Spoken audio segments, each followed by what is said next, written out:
Hello, welcome back sa aking YouTube channel, Jartech PH. So ngayon meron tayong gagawin na Sony Bravia na 55 inches. Ayan. So yan guys ang problema, flickering. Ayan, double image. Ayan. Okay, so lahat siya, buong panel nagpi-flicker. So ayan. So pagka mga ganitong problema, may kinalaman dito yung sa kanya mga clock signal. So yun ang ating alamin. So bubuksan natin ito. So titingnan muna natin yung model number nito. Okay. So guys, ito yung model number. Ayan, KD-55X 7500H. Android TV ito guys. Meron siyang LAN sa ilalim. Ayan. Ayan. Okay, so hindi pa ito nabubuksan, ano? First time daw itong papagawa ngayon. So, alamin natin ang loob. Okay.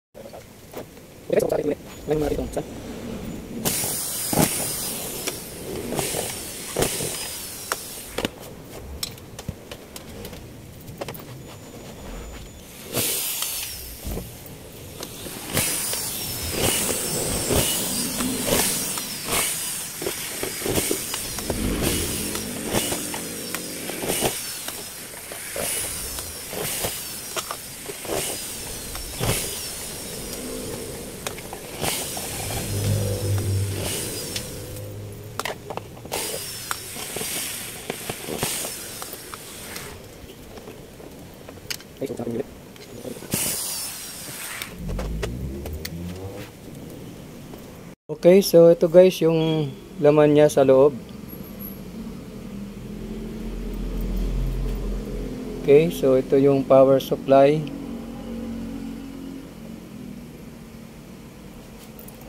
Then ito yung kanyang main board. Andi dito sa loob yung kanyang T-con. Then ito yung Wi-Fi module. So subukan natin muna guys na i-check itong T-con. Kasi palagay ko kumpleto naman yung supply niya nang gagaling dito sa main board. Galing ng power supply.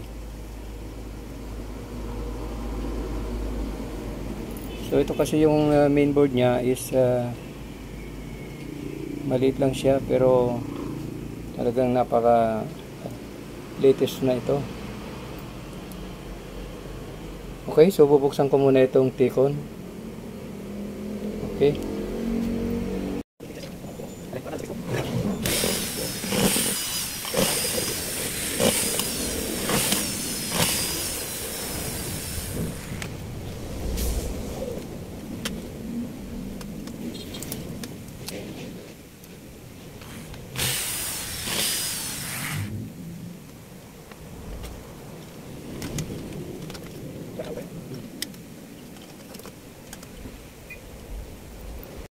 So ito guys yung kanyang T-con.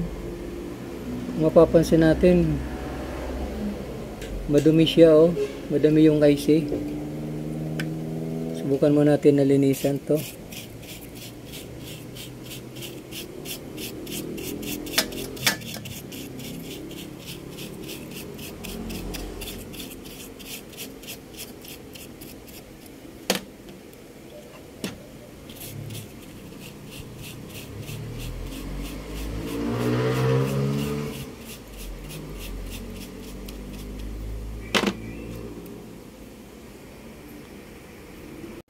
Okay, so guys, magsusukat tayo ng voltage check tayo. So ipa-plug in ko. Naka-power on na siya. So Lagay natin itong ground. Yan. So magsukat tayo ng supply. So yun, meron siyang 12 volts. Yan, 12 volts. Check natin yung, ito yung VGH. 29.89 volts. Ito yung VGH. VGL. Yan siya, meron siyang negative 10.09. So gumagana guys yung kanyang VGL, VGH, yung kanyang DC to DC. Okay, so gagawin natin dito,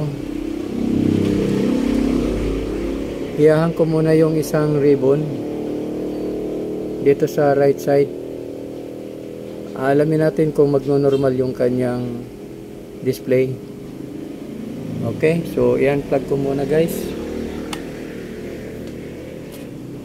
Okay, so tanggalin ko itong ribbon dito na isa. Ayan, nakahang na siya. So ipa-plug in ulit natin.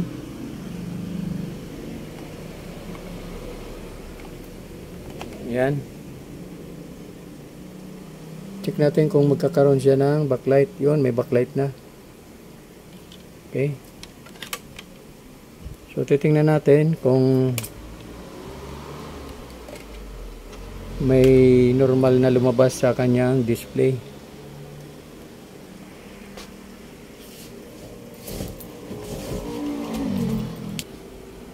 So yan, normal yung kanyang display, hindi siya nagdo-double image. Ayan o. So ang problema niya ay dito sa right side.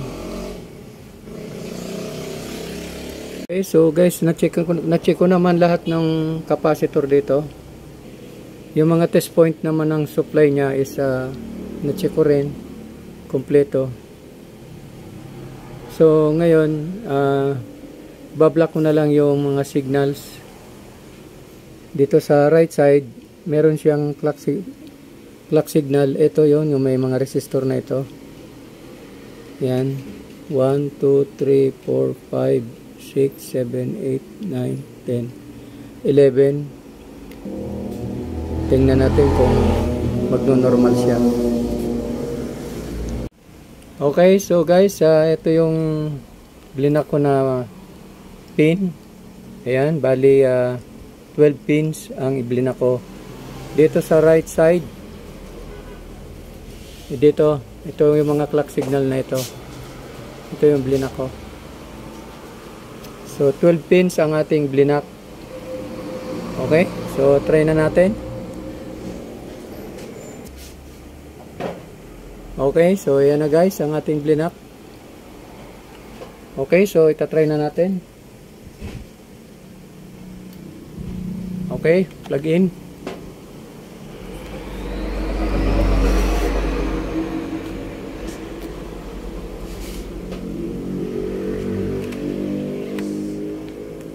Okay, so yan. Ayun. So, hindi na siya nag-flicker guys. Ayan, wala nang flickering akong nakikita. Okay, so hintayin natin na lumabas yung kanyang mga display.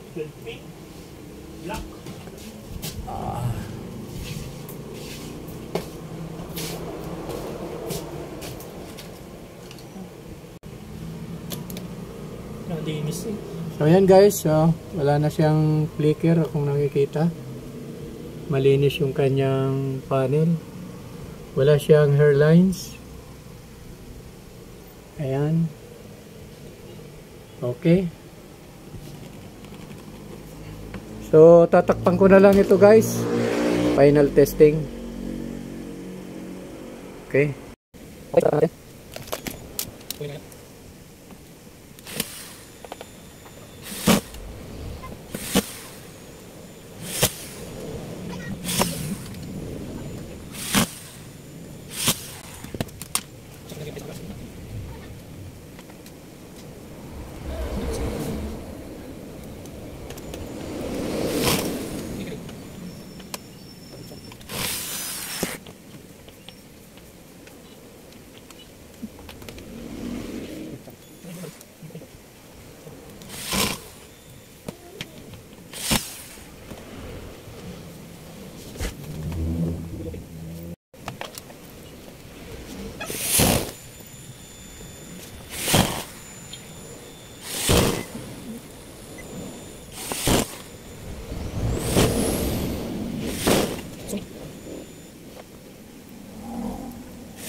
Okay guys, ito na yung ginawa ko. So, okay na yung kanyang display. Wala na siyang flickering. Then, wala rin siyang issue. Malinis pa yung kanyang panel, oh. So, yan, oh. So bali ang ginawa lang natin dito, nag-blocking lang tayo ng 10 pins doon sa right side. Dito sa side na ito. Dito. Yan. So, okay na to guys. Obserbahan ko na lang. Then, tingnan natin kung hindi na siya magkakaroon ng flickering. Okay. So guys, maraming salamat sa inyong panonood. Kung bago ka pa lang sa aking channel, please subscribe and paki-hit ng notification bell. Paki-like and share itong video ito. Thank you guys. And God bless. Bye-bye.